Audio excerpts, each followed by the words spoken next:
¿Por qué ha fracasado la Iglesia en la evangelización del mundo? De Oswald J. Smith. Leamos la palabra de Dios en Juan 4:35.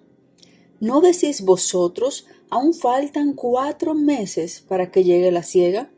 Yo os digo, alzad vuestros ojos y mirad los campos, porque ya están blancos para la siega. Mis amigos, arde mi corazón cada vez que leo estas palabras. Cuán verídicas son aún hoy día.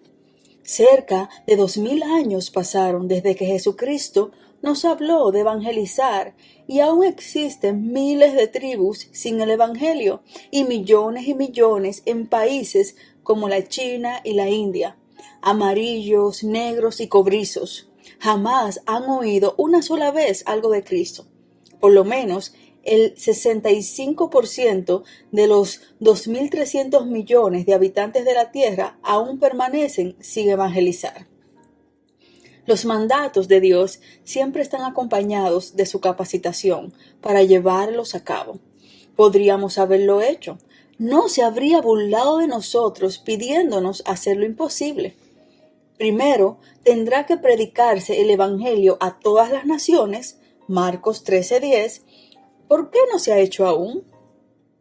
Hoy tenemos que vernos con enemigos que nunca hemos afrontado y a veces pensamos si nos será posible vencerlos. 3. Con los que nos tenemos que enfrentar.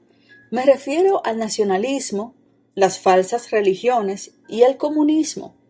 El nacionalismo se manifiesta en casi todos los países, realizando un trabajo entorpecedor a las misiones en forma creciente. Sus eslóganes son África para los africanos, India para los hindúes, China para los chinos, etc. Y tiene como finalidad la expulsión del hombre blanco. Los extranjeros son mirados con recelo y ya no es más bienvenido el misionero. Las religiones falsas han sido siempre enemigas del Evangelio, especialmente el islamismo y el catolicismo romano. Ninguna de las dos cree verdaderamente en la libertad. Donde el catolicismo es débil, reclama por tolerancia y libertad. Pero en cuanto se siente fuerte, se vuelve totalitario y la libertad se desconoce. Los creyentes son perseguidos, torturados y martirizados por donde logren dominar. No conoce misericordia ni tampoco la demuestra. El Evangelio es la única fe que cree en la libertad y desea practicarla. El comunismo es el arma más diabólica jamás preparada por el ingenio satánico. Se ha extendido con mayor rapidez que cualquier otro ismo y ataca al cristianismo en cualquier país. Se jacta de tener 1 millón de seguidores solamente en Sudamérica. Este movimiento ateo, diabólicamente inspirado, nunca será transigente. Su cortina de hierro corta todo acceso al mundo exterior y encierra dentro de sí el terror rojo. Asesinó a Juan y Betty Stan, jóvenes misioneros de la misión al interior de la China, muertos por los comunistas. Y antes o después silenciará a cualquiera que trate de predicar el Evangelio. Estos, pues, son los enemigos del Evangelio. Pero a pesar de toda oposición, tenemos que esforzarnos por adelantar, recibiendo nuestras órdenes solo de parte de Dios. Os doy potestad de pisotear serpientes y escorpiones y sobre toda fuerza del enemigo. Lucas 10:19. Hay poder en el Evangelio para vencer a cada enemigo y evangelizar el mundo. El Evangelio es poder de Dios para salvación de todo aquel que cree. Romanos 1:16. Pues bien, yo creo en la educación. Los colegios son necesarios. Hay quienes deben sobreponerse a su deficiencia de alguna manera. Pero hay hombres con talentos naturales, hombres como Moody, Philpott y Gibbs Smith, que tendrán éxito con o sin educación formal. Hoy día adoramos los diplomas, glorificamos los títulos. Con todo, hay hombres que no pueden hacer una cosa buena aunque sean graduados. Franson envió a Hobson Taylor 100 nuevos misioneros. Poseían poca o ninguna educación, y cuando Taylor los vio, escribió a Franson observándole por habérselos enviado. 2 años más tarde le escribió nuevamente. Vio el trabajo que realizaron. Trabajaron bien, pues eran hombres llenos del Espíritu Santo. Dios les dio el fácil dominio del idioma y bendijo sus esfuerzos. Luego deseaba tener más como ellos. Hubo un tiempo en el que yo decía a los voluntarios, busquen toda la educación que les sea posible. Ya no digo eso. Hay otros prerequisitos más importantes. Para algunos, la preparación puede llegar a ser peligrosa. Muchos, tratando de lograr el bachillerato o un título superior, vieron cómo su fe naufragaba. Hay quienes necesitan eso, pero hay otros que sin ello serían mejores. En cada uno hay que contemplar su característica individual. Temo por los institutos bíblicos que comienzan ahora a dar títulos o que desean llegar a ser seminarios. Me preocupa su futuro. Lo que cuenta no es tanto lo que el hombre tiene en su cabeza, sino lo que hay en su corazón. Simpson y Moody fundaron institutos bíblicos para brindar una oportunidad a quienes no pudieron ser admitidos al estudio para trabajar por Dios. El estudio de la Biblia es lo más importante. Todo otro asunto es de importancia secundaria. Que Dios no nos deje perder la visión. Dios puede usar la mejor educación que es posible alcanzar si el Espíritu Santo ejerce el control. Pero también puede usar hombres con escasa preparación o ninguna. ¿Por qué deberíamos premiar la capacitación? Pienso que muchas agencias han descubierto que si un candidato tiene estudios secundarios y 3 años de instituto bíblico, con 1 año de práctica está listo y equipado. En lo que respecta a estudios, para cumplir su responsabilidad, a no ser lógicamente que desee especializarse. Sí, y algunos, hasta sin estudios secundarios, han sido usados poderosamente por Dios. Nada es más fatal para un fervor evangelístico que un largo curso de estudios. Muchos entusiastas, ganadores de almas, se han marchitado y perdido su visión en el ambiente de los seminarios e institutos bíblicos. Un obrero cristiano nunca debe llegar a ser un ermitaño. 7 u 8 meses de estudio y luego 4 o 5 de práctica lo conservarán con el fuego de Dios. Cada verano ha de poner en práctica lo que ha aprendido. Nunca debe ser solamente un estudiante. Debe estar siempre en servicio activo. Durante todo su curso deberá estar testificando, realizando trabajo personal o predicando. Es decir, ocupado de alguna manera para su Señor. De otro modo, perderá su primer amor. Morirán los fuegos de avivamiento y su pasión por las almas se apagará. Muchos estudiantes piensan que han terminado al graduarse, cuando reciben sus diplomas o títulos. Permítanme decir que apenas están listos para comenzar. El seminario les enseñó cómo se estudia. Ahora deben educarse ellos mismos. Pueden aprender infinitamente más después de graduarse si quieren dedicarse al estudio. Entonces, podrán especializarse, seleccionar sus propias lecturas y llegar a ser autoridades en su campo. Esa es la manera como algunos que nunca fueron a seminarios llegaron a ser destacados dirigentes. Pensemos en Gypsy Smith. Nunca tuvo preparación. Por sí solo debió aprender a leer y escribir. Pero ¿le han observado al expresarse? ¿Han notado su excelente inglés, carente de faltas? Le tuve en mi hogar una y otra vez y nunca le escuché un error gramatical. Y eso es más de lo que puedo decir de muchos bachilleres y graduados. Dios hace a los misioneros. Lo que se logra interiormente es mucho más importante de lo que se logra desde afuera. Lo que Él sea determinará su rendimiento. Algunos de los mejores hombres en el ministerio se habrían perdido para la iglesia si los seminarios donde se graduaron hubieran requerido estudios secundarios para su admisión.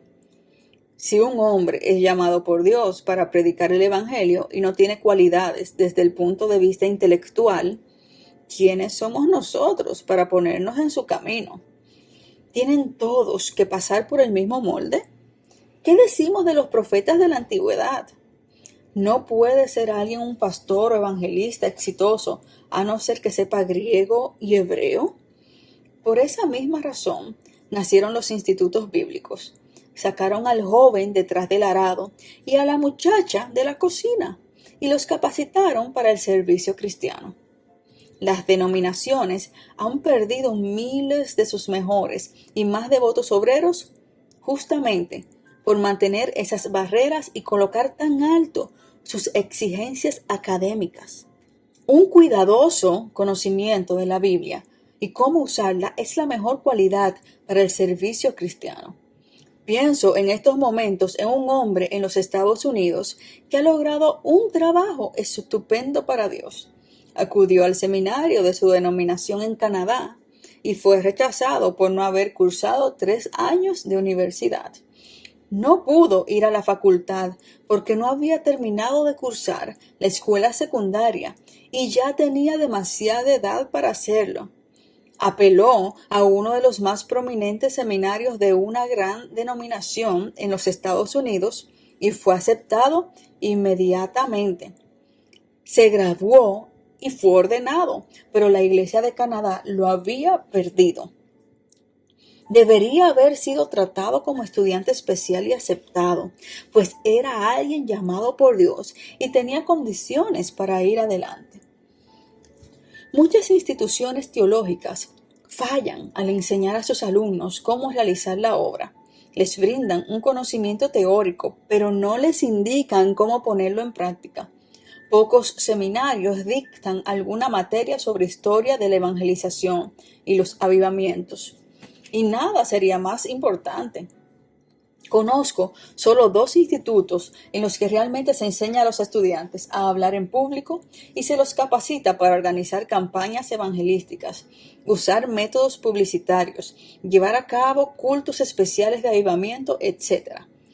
Por lo que lo único que saben hacer es el trabajo pastoral. ¿Cuánto más se alcanzaría, tanto en el ámbito nacional como extranjero, si supiesen organizar grandes campañas y atraer a las multitudes hacia Dios? Las campañas de evangelización son tan necesarias en el campo extranjero como en el nacional. En verdad, son muy fructíferas. Nuestros misioneros podrían aprender algo de Juventud para Cristo en este sentido.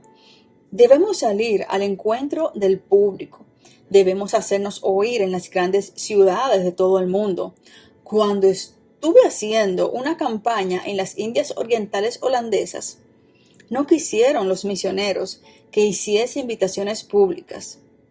Aún mi intérprete se rehusó, pero yo lo hice y Dios realizó milagros. Desde entonces, los misioneros están a favor de ello. La evangelización en masa es el método más efectivo en casi todos los países. Pero, ¿qué de las puertas abiertas? ¿Por qué no franquearlas? ¿No usamos demasiado tiempo en la oración para que las puertas cerradas sean abiertas? Habiendo tantas puertas abiertas que esperan ser franqueadas. Pablo, lo recordamos, dejó las puertas cerradas una tras otra y penetró en las que se hallaban abiertas. En todas partes hay puertas abiertas. Franquemos esas puertas y dejemos a Dios que abra las cerradas según su propia voluntad. Él sabe dónde y cuándo quiere que trabajemos y Él abrirá el camino. Hay gente que, debiendo estar bien informada, nos dice que los paganos se hallan en mejores condiciones de lo que parecen, que su propia religión les satisface y basta a sus necesidades. ¿Es eso cierto? Si así fuere, por cierto que deberíamos dejarlos solos, pero ¿son felices así como se hallan? Pienso ahora en aquel musulmán de Argelia que amenazaba una y otra vez con cortarse el cuello con un gran cuchillo, hasta que su sangre corrió abundantemente, luego se tapó con diarios y finalmente tomó un fósforo, prendiendo los papeles, el cabello y la sangre. ¿Podemos imaginar su agonía? ¿Por qué esa autotortura? Por su religión. Estaba ganando méritos para el paraíso. Le habían enseñado que debía causarse sufrimiento y lo estaba haciendo con violencia. ¿Quisieras cambiar de lugar con él? ¿Aceptarías su islamismo y le darías tu cristianismo? ¿Qué religión preferirías? ¿Piensas que el Islam le otorgó paz, bienestar y felicidad o lo opuesto? Te dejo la contestación. Pienso ahora en mi visita a los aborígenes de Australia y en lo que sucede cuando nace un bebé. El hechicero tiene que encontrar en algún lado una víctima, pues hay quien se halla enfermo o ha muerto. Se apodera del recién nacido y a pesar de las protestas y agonizantes reclamos de la madre, llena su pequeña boca con arena hasta que lo mata por asfixia. ¿Por qué hace eso? Pues porque su religión pagana le dice que debe hacerlo. Los espíritus deben ser satisfechos. Esa clase de religión brinda felicidad a la madre. ¿Puede gustarle ver cómo se asesina a su hijito ante sus propios ojos? No creo, pero me dicen que su religión es suficientemente buena para ella. ¿Cambiarías de lugar? ¿Desearías ser esa madre? Nuevamente dejo contigo la contestación. Pienso en los días que he estado en el África, donde son muertos los bebés mellizos. Si Dios te diera mellicitos, ¿estarías dispuesto a dejar que los asesinaran? Deberías hacerlo si vivieses en África, pues tu religión te empujaría a destruirlos. Pienso en mis viajes a través de la India y en las viudas hindúes que debido a su religión se acostaban antaño al lado del cadáver de su esposo para dejarse atar y ser quemadas vivas. Miles fueron a la eternidad gritando en terrible agonía, mientras que lentamente se quemaban hasta la muerte.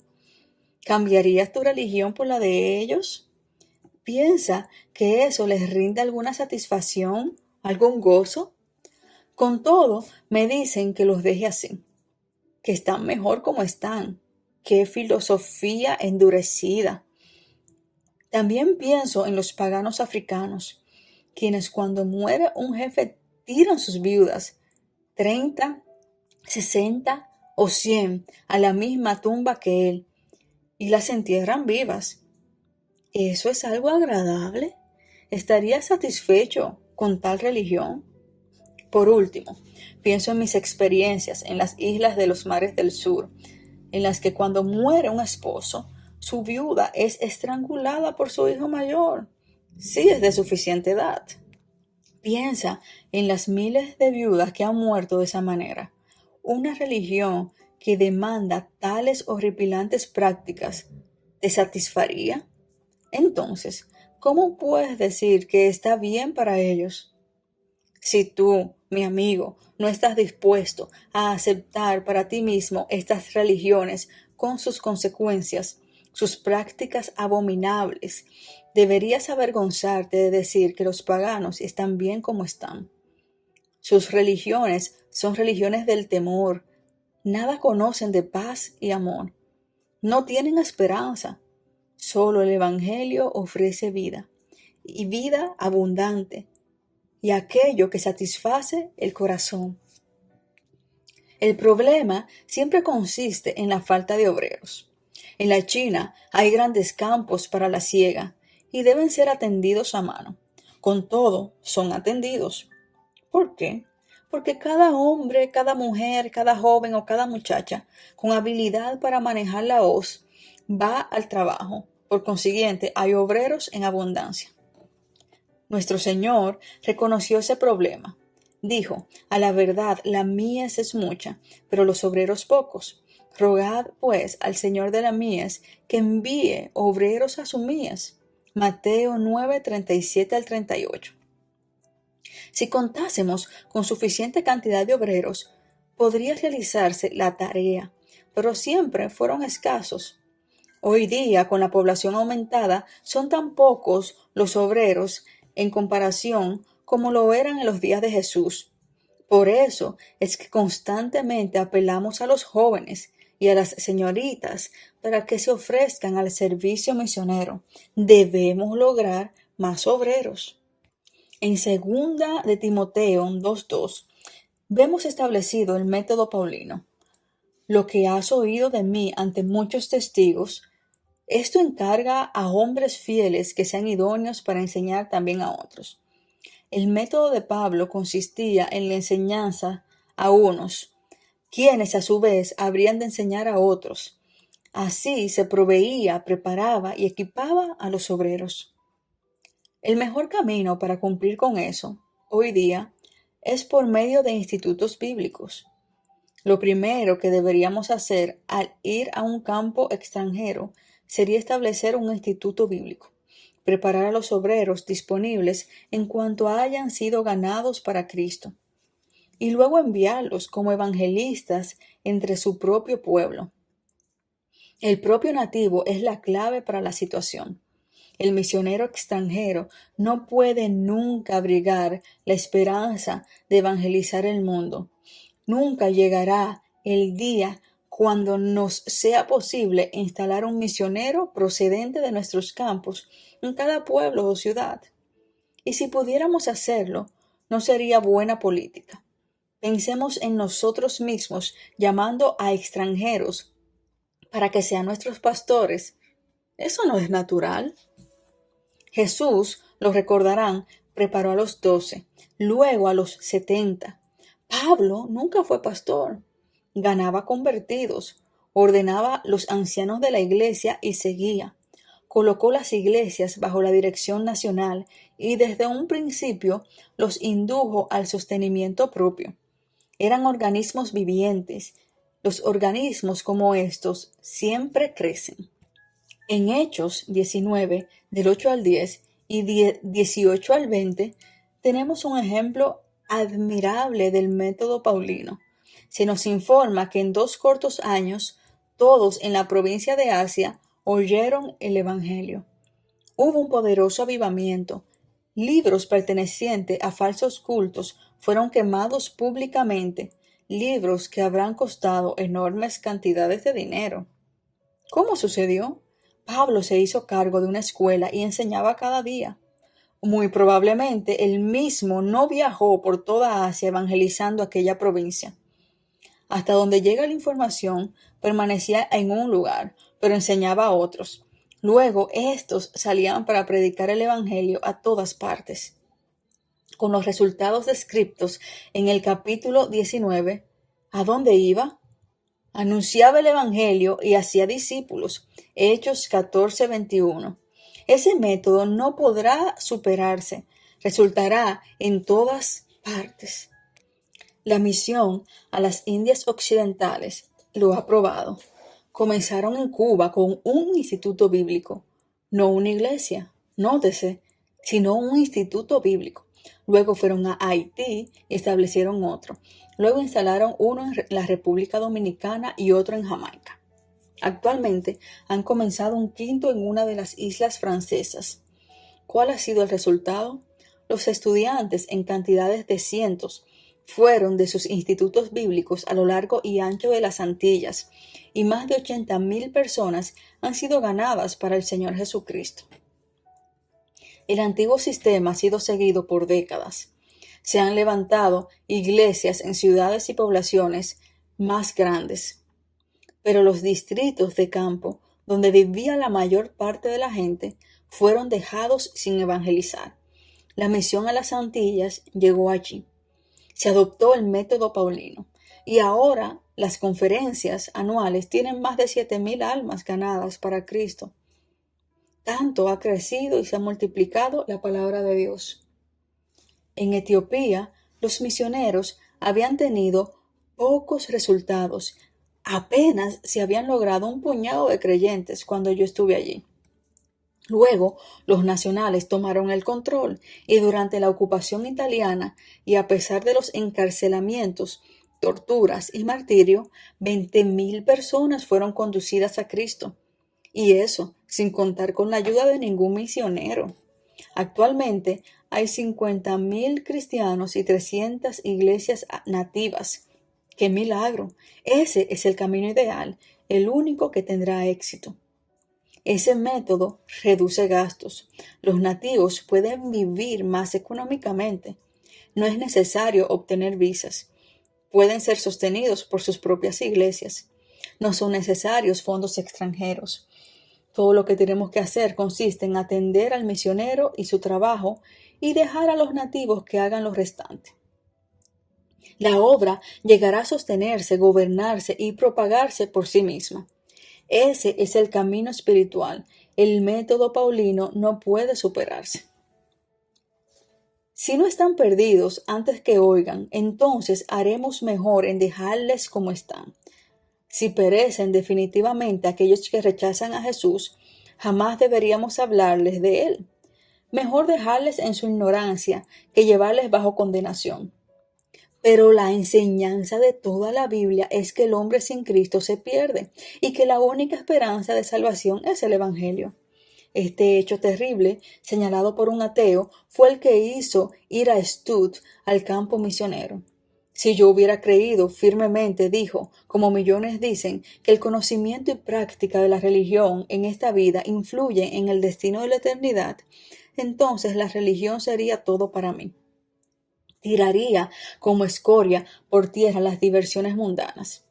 Tendría por locura los cuidados terrenales y como vanidad los pensamientos de este mundo. La religión sería para mí lo primero como pensamiento al despertarme y mi última imagen antes de dormirme. Trabajaría solo en su causa. Solo cultivaría el pensamiento por el mañana de la eternidad. Estimaría que un alma ganada para el cielo es premio digno de una vida de sufrimiento. Las consecuencias terrenales nunca frenarían mis manos, ni sellarían mis labios. La tierra con sus gozos y penas no ocuparía en ningún momento mis pensamientos. Trataría de mirar solo hacia la eternidad y a las almas inmortales a mi alrededor, que serían desdichadas por siempre, jamás o felices en las mismas condiciones. Saldría al mundo para predicar a tiempo y fuera de tiempo, y mi texto favorito sería siempre: ¿de qué le servirá al hombre ganar todo el mundo si pierde su alma? Pablo habla del mundo pagano en esta forma: muertos en vuestros delitos y pecados, hijos de ira, sin esperanza y sin Dios en el mundo. Efesios 2:1, 3 y 2. ¿Podía haber lenguaje más claro? Esa es la condición de ellos. Están irrecuperables y eternamente perdidos. Hay dos pasajes que ajustan estas situaciones de una vez para siempre. El primero es Hechos 4:12. En ningún otro hay salvación, porque no hay otro nombre bajo del cielo dado a los hombres en que podamos ser salvos. Ninguno de sus dioses, ninguna de sus religiones puede beneficiarlos. Los nombres de Mahoma, Confucio, Buda y todos los demás no sirven. Cristo y solo Cristo puede salvar. La segunda declaración se halla en Juan 14:6, donde dice: Jesús, nadie viene al Padre sino por mí. No hay otro camino hacia Dios, Cristo o la condenación. Yo soy el camino, así declara él. Ningún otro puede serlo. Si los paganos no están perdidos, entonces estos versículos no quieren decir lo que dicen. Pero se me dirá que es injusto, te parecerá que es una falla divina. Piensas que un Dios de amor no lo permitirá ni podría llegar a permitirlo. ¿Nos debe Dios acaso la salvación? Si así fuere, no sería de manera alguna por gracia. Él simplemente estaría pagando una deuda. Pero Él no está obligado por nada, todo es por gracia. Amigo mío, puedes descansar sobre una importante declaración, tal como esta: el juez de toda la tierra no ha de ser lo que es justo. Génesis 18:25. No sé qué es lo que Él hará, pero sé con certeza que será absolutamente justo. Él obrará correctamente. Puedo dejarlo todo en sus manos y al fin, cuando compruebe lo que Él ha hecho, estaré completamente satisfecho, porque diré: ha sido justo. Ha hecho lo que yo hubiera hecho en su lugar. Estaremos de acuerdo con el veredicto del ángel. Tus juicios son verdaderos y justos. Apocalipsis 16:7. Recuerda que hay grados de castigo. La Biblia habla de muchos azotes y de pocos azotes. Lucas 12, del 47 al 48. Los paganos, aparte de Cristo, nunca llegarán al cielo, pero serán tratados con justicia. Ahora es un misterio, entonces será claro. Mientras tanto, es nuestro deber, responsabilidad y privilegio darles el Evangelio y hacer todo lo posible para ganarlos para Cristo.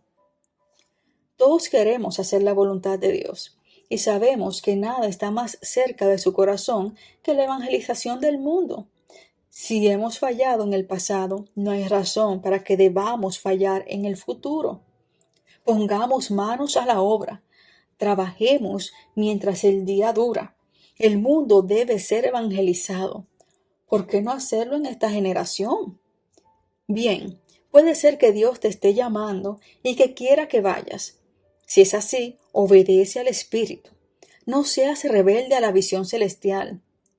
Responde: heme aquí, envíame a mí. Isaías 6:8. Quizá quiera que mandes un reemplazante. Si es así, gana tanto dinero como puedas e inviértelo en un sustituto. Manda a alguno en tu lugar. Haz tu parte para evangelizar el mundo. Quizá te está llamando para orar. No le falles. Sé un intercesor. Coloca las misiones en tu corazón. Ora porque haya obreros que vayan a las mías. Ora por dinero. Ora hasta que el mundo haya sido evangelizado.